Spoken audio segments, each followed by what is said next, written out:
When you come into Peoria Fire, you understand that you're part of a legacy that started about 35, 40 years ago and started building. But I reach back deeper. I look at the volunteers of the 20s. They built it. They established it. I want them to understand the history. It didn't happen in a day. It happened over years, over decades. And if you know where you started, you'll know where you're going.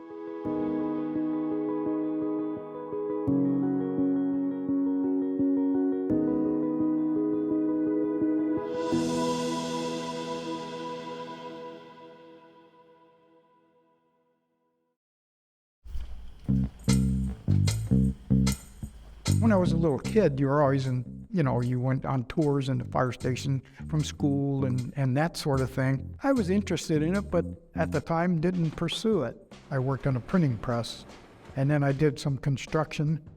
And at that time in the 70s, construction wasn't going real well.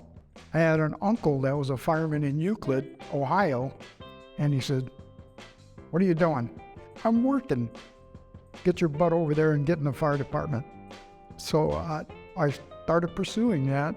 I just absolutely fell in love with the profession the first time that I walked in the fire station.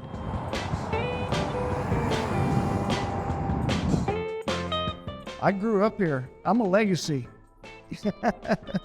My dad, my uncle, my grandfather were all cotton farmers in and around Peoria. We had cotton gins. We sold cotton pickers. I grew up in cotton. Yeah, my granddad started a blacksmith shop in Peoria in about 1932 or something like that. Started a hardware store in Peoria. Oh, I worked there until I retired. There was a train station here, a water tower, and a couple gins.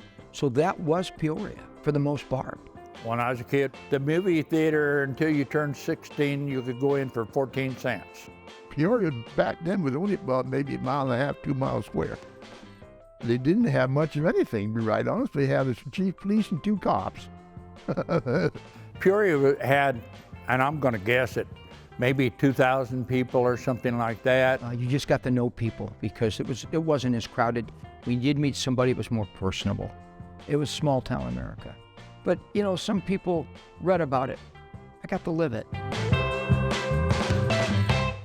I joined the volunteer fire department in 60. They came to me and said, "Would you be interested?" And I said, "I don't know about too much about it. It sounds like something I'd like to be interested in." To get on the volunteer fire department, you had to be 21. And the day I turned 21, they came in and told me I was on the fire department. They had already voted on me and all. I joined the fire department in 1960, thereabouts. Was there for probably 17 years or so, or something like that. Best as I can remember, my first time on the fire department, I went to the monthly meeting, and I had been voted in. Most of the firemen were local business people, or worked for the city, or worked for the school. They were all from downtown Peoria. I was right there in town all the time, and at that particular time, we had a gas station in Peoria, and I was right there, within 2 minutes of the fire station. Oh, of course, at Peoria, 2,000 people, you don't have a lot to pick from, too, but it was a lot of local people on there. I lived in Peoria. I had a business in Peoria. Just talking to people, I found out that you could join the volunteer department, so I went down and joined. I started with Rural Metro in Sun City as a reservist in 76, went full-time in 77. Became a volunteer at Peoria Fire. I never forget one time I was going to, a fire whistle went off and I jumped in the truck, and you call the city and tell them.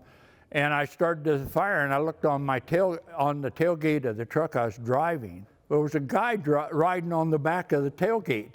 I got to the fire and I said, "What are you doing?" He said, "Well, I heard of the volunteer fire department, so I volunteered."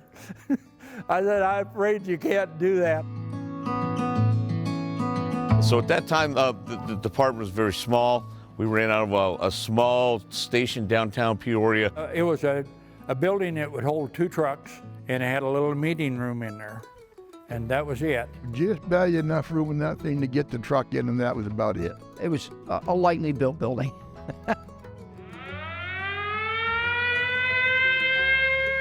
By the time I got on the volunteers, I heard the whistle a couple times.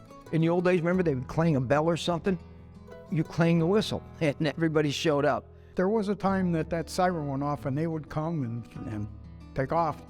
Guy receiving the calls was a guy that ran the Peoria Hotel. When you'd come to the fire station, you usually had to go get the address from him and then come back and get the truck. I was usually the first one there, and every time you were there, you didn't know what job you were going to be doing. Every guy had to be able to do everything. When the police station was next door, they came over one night pounding on the door, and the cop says, "You guys got to get over here.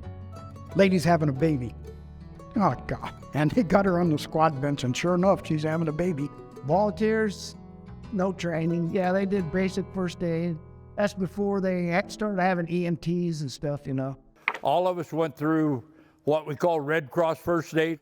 Every once in a while, they'd have us do a class on delivering babies. We had training once a month for an hour and a half, 2 hours, and that was it. It's a hard job, and sometimes a sad job, and a happy job, but we always had fun. I always enjoyed fighting fires and see how fast I could put them out. I remember one time I got a call, a grass fire down by the underpass. The fire was a car next to where it's burning, a boat. It was in somebody's backyard, a house, and I called, "Send me another truck." Peoria Elementary School, it was a building they called the L building. It was on fire, and we went in on that one, and there was a guy named Carl Wacker fell through the floor. And fire came all around him, and I was his backup man. And I just reached around and drug him out, and Carl always thought, he said, "Man, I'm sure glad I had a backup." And he'd always thank me, but you know, you did your job, whatever it was. Everybody did. I wasn't no hero. We had a hat and a coat and a pair of boots, and that was it.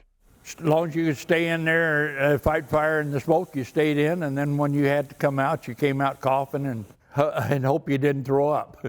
But that's what we did for a long time. Some of the old equipment they had was that 1929 truck that is still in our fleet. We use it for parades. I think Jim Kazar had some stories about actually fighting fire with that truck. Years ago, when I was going to school, it was a hardware store on Grand Avenue burned down. This old truck here was what they were fighting it with. That's all they had at that time. Well, this one was, sometimes it wouldn't start. Right after I got on the department, I hadn't been on there very long, and we had a great big fire in Peoria, and this one quit during that fighting that fire. I really didn't care for it. I drove it a few times. I'd rather drive it in a parade than drive it out on the fire. There was a 52 Chevy here also. That was a beautiful engine. I'm sure Jim ran that thing. But all the equipment was pretty old and antiquated, and all the firefighters worked on it themselves. In the 50s, the old theater, fire department ended up taking that building over and became the fire station downtown for $12,500. Today's dollars, you got to add 3 more zeros to build a fire station. The old town station, the station was old. It was an old movie theater that they converted into a fire station. This building we're in right now was our fire station for a long time. When we bought the station, all the volunteers built the building inside. It had an upstairs to it, was a projection room, and an upstairs. The volunteers went up there, sledgehammer, and beat it out. Believe it or not, in this station here, there were 5 engines parked in here. Our kitchen was here, stove, sink, and we had a little fold-down table on this wall. When you came in the door that was back here, there was a bunk bed set there. In the corner was a shelf with a TV on it and a love seat. On this wall, a radio hung, and we had a desk. And that was our entire station when I started here. We used to pull the truck out here, both the rigs, and hose the floor out inside and wash it and mop it. We'd wash the trucks out here or on the side. Yeah, a lot of memories in this place. It was all volunteer, you know, you didn't do it for the money. You did it because you wanted to help the town. Would have a fire in the middle of the night, people would come out and say, what am I going to do? I lost everything.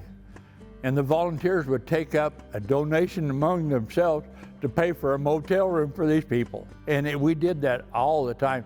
At that time, you could rent a motel on Grand Avenue for $8, $10 a night, you know. And my wife says, boy, I didn't know I was going to have to pay for you to be on the volunteer fire department. You know, she's kidding. But we were always generous, trying to help out people. As far as living in Peoria, you knew everybody, and it was such a different environment. Everything centered around the community. We had put on different things to raise money for charities. We had a ham supper every April. With the money we got from the ham supper, we sponsored kids' softball teams, bought glasses for kids, you know, that needed them and couldn't afford them. That money went back into the community. We helped out with 4th of July fireworks one year. That didn't go well. We didn't do that anymore.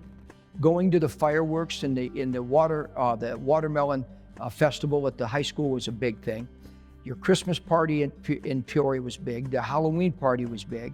We gave money to every charity around. Everybody in town got involved, volunteered. It was unreal how much volunteer work was done free. You do it because you wanted to help the town. It don't cost anybody to give somebody a hand, you know. It's just a lot of fun. As long as you're having fun at it, it's good, even if you're working. But as the city grew and started to lose that small town flavor, and people were working in Glendale or Phoenix or Scottsdale, they weren't available anymore. They couldn't leave their jobs to come to fires. It just got to the point where we couldn't put enough volunteers on the scene. The public expected more as the city grew. They expected more from the fire department. So you needed somebody to be here all the time. I was chief about 8 years altogether. But finally it just got to a point where the city said we're having too many calls. They came and asked me if it bothered me when they hired a paid chief. And I says, no, it won't bother me a bit. He says, you'll be the volunteer chief and still take care of, look after them. I wasn't excited about that. You know, the town was growing young. You could see it coming down the road, but it's the way they went about doing it. They didn't come out and say, hey, guys, this is what we're going to do. No, it was kind of in the back door. They hired the fire chief from Flagstaff. Well, the city of Flagstaff came back and offered him a lot more money to not leave. So he finally turned down Peoria. And then they hired McComas. Well, he come waltzing into a fire meeting one night, and you could see the handwriting on the wall that he was going to be the next fire chief. That's all there was to it. And that's when the town went to a paid department, and a bunch of us just left. They fired McComas, and then they talked to Mike, and they talked to me, and I said, Mike's a good guy, you know. I've known Mike for a long time. He was on our volunteer fire department before he was chief and all. And when that position opened up, the paid captain's position opened up in '79, I put my hat in the ring. I looked at the resume of the guys. There was about 6 guys they had, and Mike fits the point better. You know, I think there's 3 things that drove me to it. One, I'd get out of the Army, I was in the National Guard. I do very well in regimented or controlled environments. It's just what I am. I have a natural affinity. I like people. The hours were good. The pay was steady. When you're a young man with a wife and a baby at home and another one coming, that means a lot. He was moved up and was accepted to be the fire chief. So that left 3 people out in the field. Mike needed help, and I knew Mike for a long time. We rode together out in Sun City. We rode on the tailboard. We rode on the back of the engine. We were friends, and he called me and said, I need a 4th guy. Would you come and apply? So I said, absolutely. There's Johnny DeVero was one that came over. We brought quite a few over from Sun City, and they worked out real well. I came to work for Peoria Fire on August 5th, 1981. When I was leaving Sun City, many of the firemen in Sun City said, don't go there. That'll never grow. It's always going to be a little volunteer department. That city's nothing, blah, blah, blah. That was the best move of my life, coming here. When I was first hired, we still had volunteers. They were calling them reserves, and that was being phased out. as the paid firefighters came in. The difference between the volunteers and reserves were the volunteers weren't paid.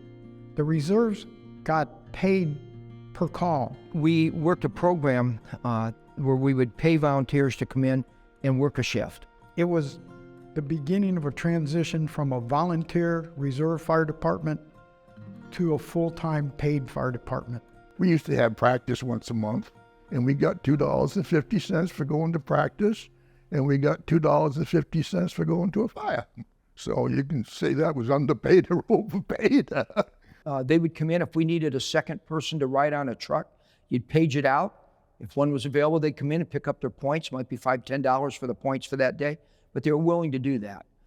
Sam Patterson had a business on Grand Avenue, a lawn business. Well, his partner would run it, and Sam would be here all the time. So we had these guys, and they were a huge help. We had a fine group of volunteers. A lot of our paid people came off the volunteer roles because they were sincere. We did not have a problem recruiting them. They were firefighters. That's all I saw. They were just as dedicated, just as willing. They did the most they could with what they had, and if you work with some reserves, volunteers for a while, you get to see another side of the fire service.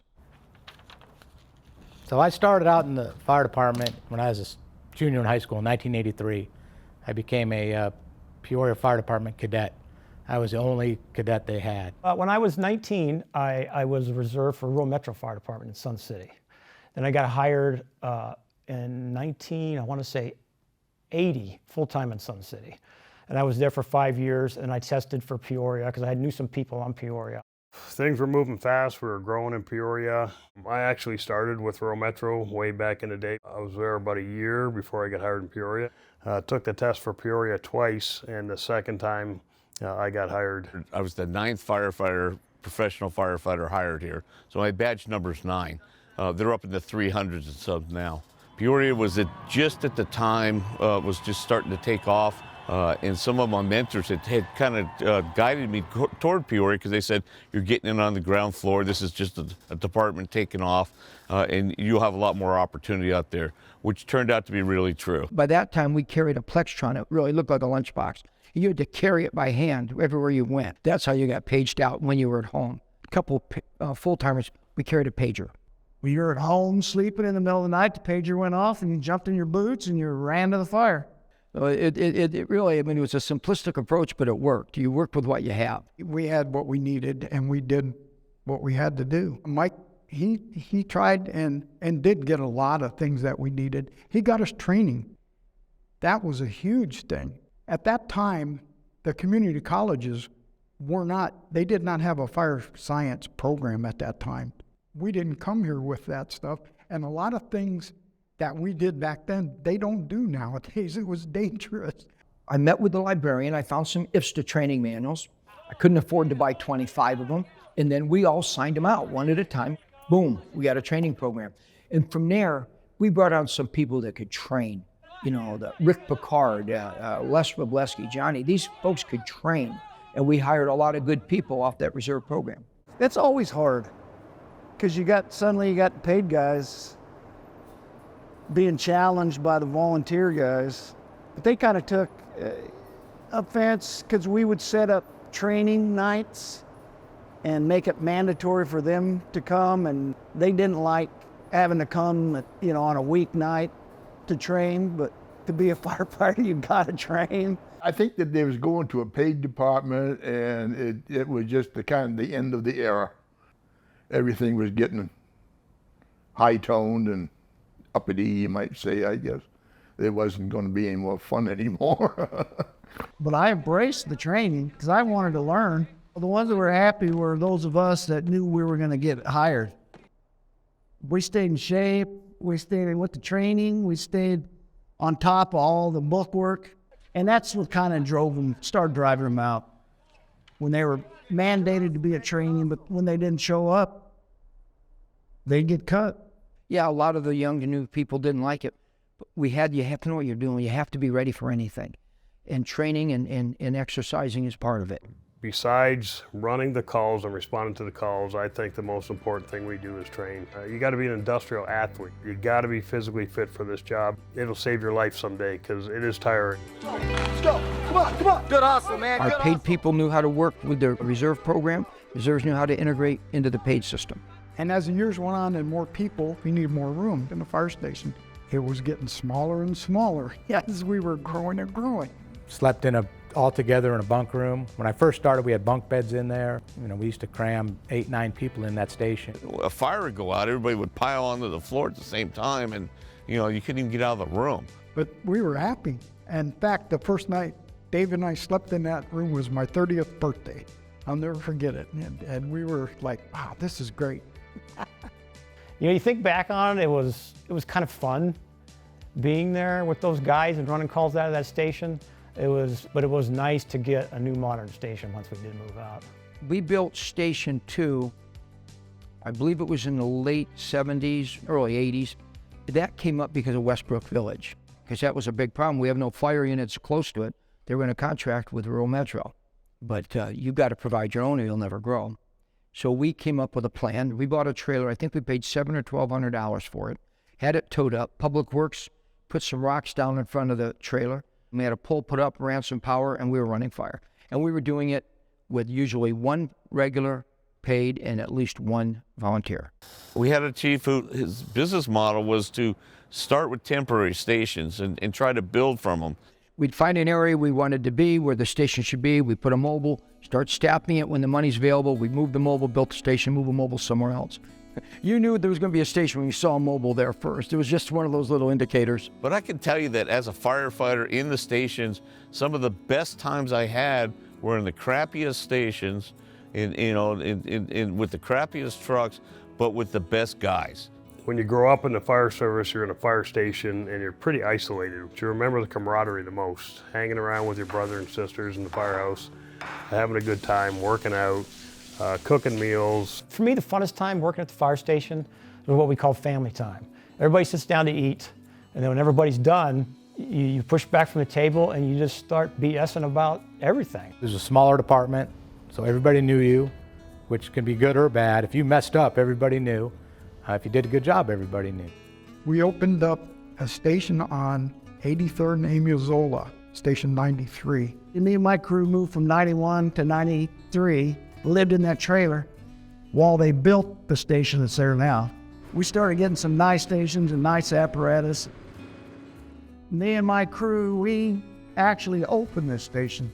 The day it went into service, we packed everything in the kitchen. We unloaded the mattresses. We put this place together that day, and there was nothing around us, not a thing.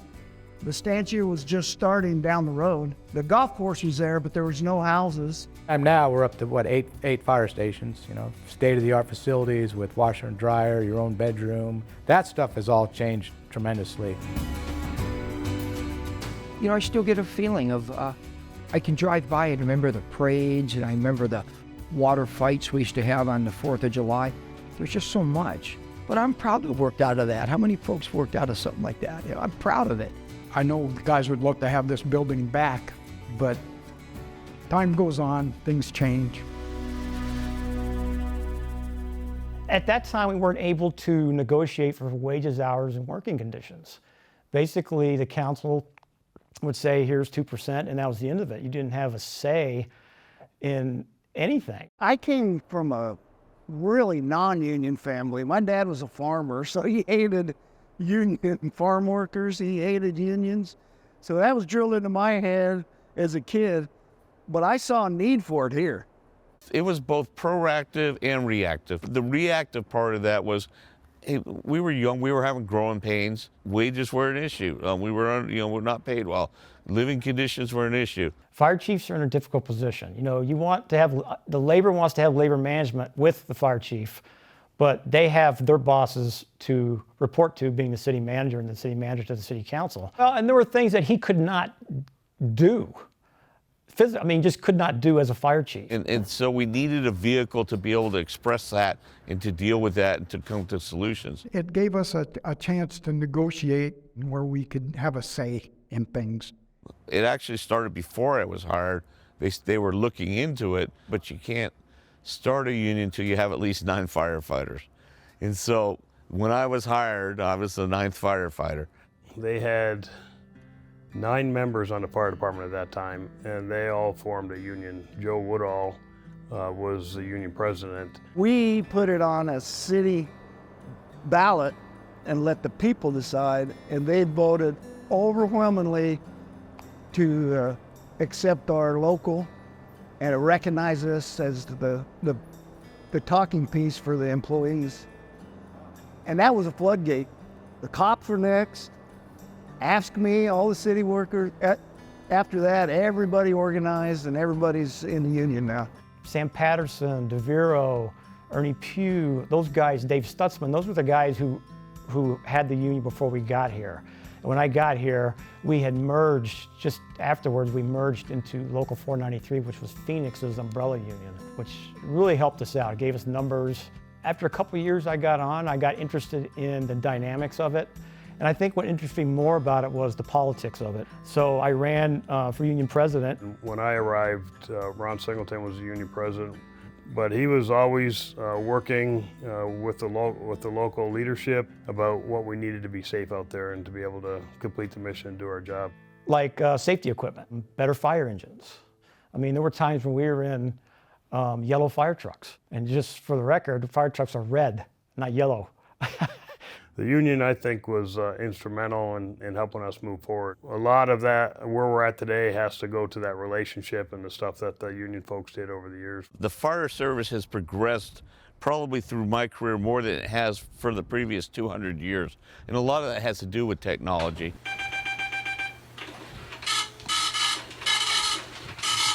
We had all the basic equipment we needed. We just needed to update it. Our SCBAs were the old Scott packs that had the mask but had a big snorkel trunk thing that you screwed in the side. 2 guys could go in with those and the rest just went in without them. That's what you did back then, and we never thought anything about what we were breathing or anything like that. You know, our old pass devices you had to actually turn on. Now they automatically go on when you turn your bottle on. With technology it changed, so those are a lot safer. But as time went on, we needed more. We needed better air packs. We needed better first aid kits. Not like it is now. It's, good Lord, that stuff they got now, why, wow. I was amazed at how they have to have things that I didn't know. The aluminum ladders, I guess they have to have them x-rayed something or ever so often, and things like that. We didn't know anything about that. Our equipment is tops. I mean, you really can't get burned anymore. Of course, half of us are deaf in our left ears from the siren. And then came enclosed cab trucks. Was like, wow, we need to get those, you know. And those changes were huge. We got new engines in 84 and 85, Tulip French engines, Century cabs. They were awesome. And then the hearing protection. But once we got that and it was connected to our radios, that was, Now we have full-blown computers, shows you where all our fire hydrants are, it shows you exactly where the call is. At that time, an engine cost $156,000, and now they're over $500,000. It's crazy. And, you know, this was during the growth time in the city. There was a lot of competition for funding. The fireboat was an interesting story because we were able to get a grant from one of the Indian tribes, and they bought our first boat. And it took me 14 years to do that. Totally changed our operation. So this is actually our second fireboat. It did come in handy. Tempe called and requested it one day. They had a train bridge fire, and their boat was out of service. And we were able to put it together quickly, get the trailer up here for it, had a police escort out on the freeway all the way to Tempe, and they were able to use this boat to fight the fire. So we're constantly learning and trying to get better at our craft. The medical stuff has gone through the roof. What we used to do when I first got hired to what we do now is just so much more. They've been expanded a lot in first aid. We were not in first aid. I was not a first aid person. we only had EMTs when I first started. We packaged the patient up, and when the ambulance got there, they took them. And then we transitioned to getting our own paramedics. We hired 3 medics and started a medic program. We needed a medic program. Time was here. When I became a paramedic, thankfully I had some experience coming in. Back then, I was the only paramedic on the truck. That was pretty much it. And now, now we have 2 paramedics on every truck in the city.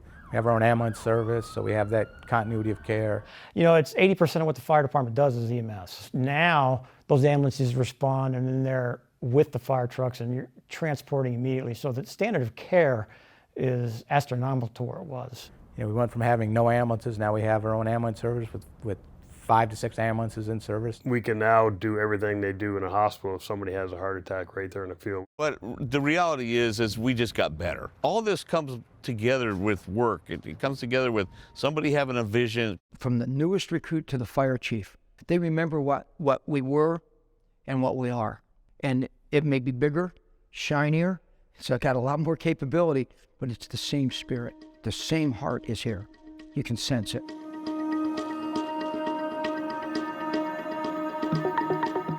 You get into that fire truck and you start going on calls, and it's addictive. It's kind of interesting because you don't really realize how many calls you go on over a career in 35 years, and you forget probably 90% of them. But for some reason, some calls stick with you. Eugene Mason went and got that cat out of the tree, and the cat jumped and he contacted the power line. He fell and died. But we did climb tree poles to get cats or things like that. But after Gene Mason died, they wouldn't do it anymore. We had some fires that, they were as bad as you can get. Chlorine fire in Glendale. That was the largest fire I was ever on. 5 alarms, 100 tons of chlorine burning. And we went there and were there from like 7 o'clock at night till 9:30 the next morning. They sent my crew, myself, we went 450 feet in that warehouse. We shouldn't have been in there. I knew enough I told Polly, throw that nozzle down. We're out of here. I'm looking up and moths were falling out of the sky. The chrome on our engines were pitted from the chlorine. It ate the buttons on our turnout coats. I'll never forget that. I still flash back to that sometimes, like, oh man, that was the worst fire I was ever on. And our fire department doctors for our physicals told us that were on that fire, he said, you guys shortened your lives by 10 years from that fire. The biggest threat for firefighters today is being exposed to occupational illnesses. Your rate of cancer is tenfold what somebody else's is. It's because of the carcinogens that burn, but a lot of that stuff is absorbed through your skin. The knowledge is better. Now we're hosing our equipment off after every fire and turning it in and getting it washed. Before, we would hang it out to dry, put it back on, and go to the next one. Another big thing that just started is that we're early screening for cancer, trying to catch that stuff early, because a lot of it's preventable if we catch it early enough. And then with that, too, is the mental health programs that the fire department has put in place. Back in the day, mental health wasn't even discussed. You had to get back in that truck and then be ready to go to the next one. We never had somebody to go to talk about a mental problem that you're having.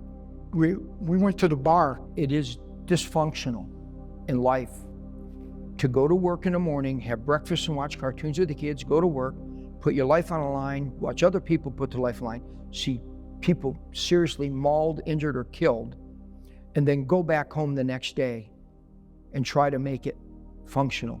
The kid calls were really emotional for me. I remember the first time I saw hanging. I still remember that one like it was yesterday. It was somebody had hung himself in the garage from the scuttle hatch. To be honest with you, the ones that threatened me, my life personally, weren't the ones I remembered the most. It was the ones where I couldn't save somebody. That's the ones that bothered me. I remember when I was with Rural, I had a captain and we had 3 fatalities in a row. I mean, one was a car, one was a baby drowning, one was a motorcycle hit and dragged down the road, another was a man screaming as he burned to death. It was just a long night. You weren't gonna let something like that, a dead baby or mass casualty, that's what we're here for. Man up, go home, shower up, and go out the next day and get drunk. It's kind of like not wearing an air pack into a fire was a macho kind of thing. You don't cry, you accept it, you move on. But you bury that, and eventually it comes up. We had this high divorce rate this whole time. We had this high suicide rate this whole time. And then we wondered why. And so we finally figured it out. We're like, we're not dealing with this stuff. So we had that happen to us a couple years ago where 2 of our firefighters took their lives, and it's devastating for the folks left behind. There was a period of time, and I can't even remember what year it was, where the city got a counseling program together. I don't even remember why, but they brought a counselor in, and the crews were just like, berating her. What are you doing here? You don't know nothing. Get out of here. You can't help us, Before it was like, oh, I'm not going to go talk to anybody because it's not cool. But now it's known. You're taught that as a young firefighter. Hey, if you need to talk to somebody, there's people out there for you. So we understand that. We have a process in place, a wellness program in place that allows people to reach out. The traumatic stuff, anytime those come out, the peer assessors on duty reach out to that crew or that battalion chief and just check in. And if we see somebody going down the road, then we try and get them to the professionals that can help chat with them. But it's those tough times that bind you as a group, if that makes sense. That adversity you go through as a group that only you know about with each other, that's the stuff that binds firefighters. So I worked with John Valentine at Station 3 for quite a while, and he became ill. He was a very well-respected firefighter. One of our firefighters had a seizure, and they took him away to the hospital. They came back and said he had a big tumor mass. He ended up getting treatment, got surgery, got back to the truck, and then ended up coming back, and he ended up passing away, and that's where our charities came from. Everybody wanted to help out his family, and so we added an extra $10 onto our union dues, and that money went directly to his widow. So everybody gave what they could, supported the family for a number of years, and then the family finally came back and said, you know what, we're doing really good right now. And so it was her suggestion that, maybe you guys could put it into a scholarship fund or something. We kept doing the $10 a month, which started the charities program. So to this day, people still contribute to the fund. They also do fundraising, and all that money stays in the community, and then we do great things with it. We support local high school kids that go for scholarships. We have a really unique program. We have a card, a debit card basically, on each truck. And the captain has the ability, if he sees a need in the community, to take care of it. So that's been a very successful program. And that all came out of John, and it's kind of in his name. Look what the fire union is doing, 493. They have the Toys for Tot program that we do at Christmas. They've got the program for learning English. This fire department will always be there for the community, 24 hours a day, 7 days a week. And if we have your backing, you'll always have us, and we'll always be there.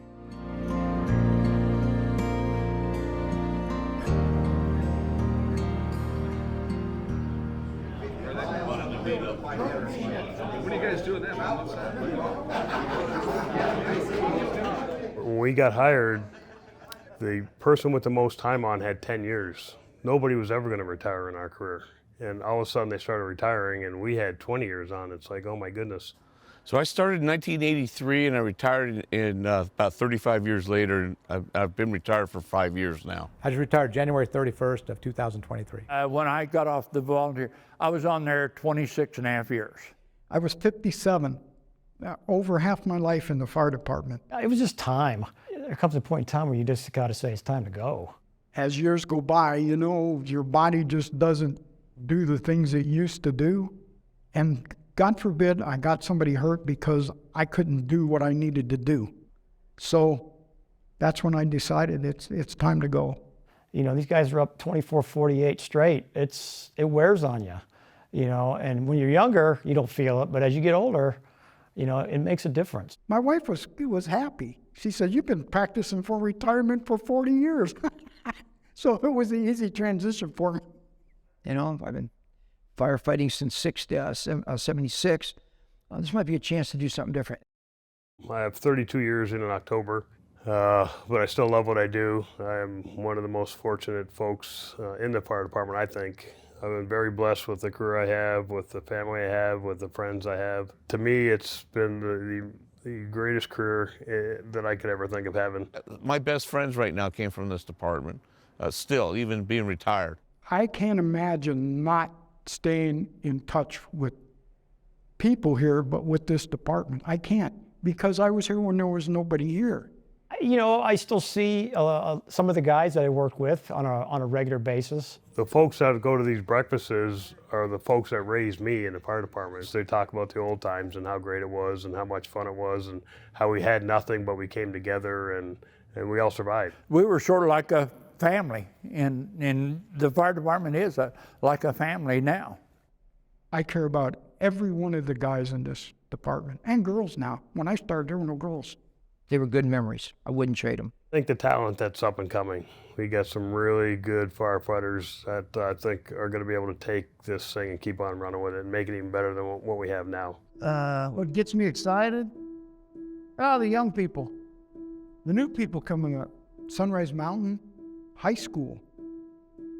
Captain Camilla, Danny Camilla, has taught a fire science program at that high school for years, and he's still doing that. He retired, but he's still up there.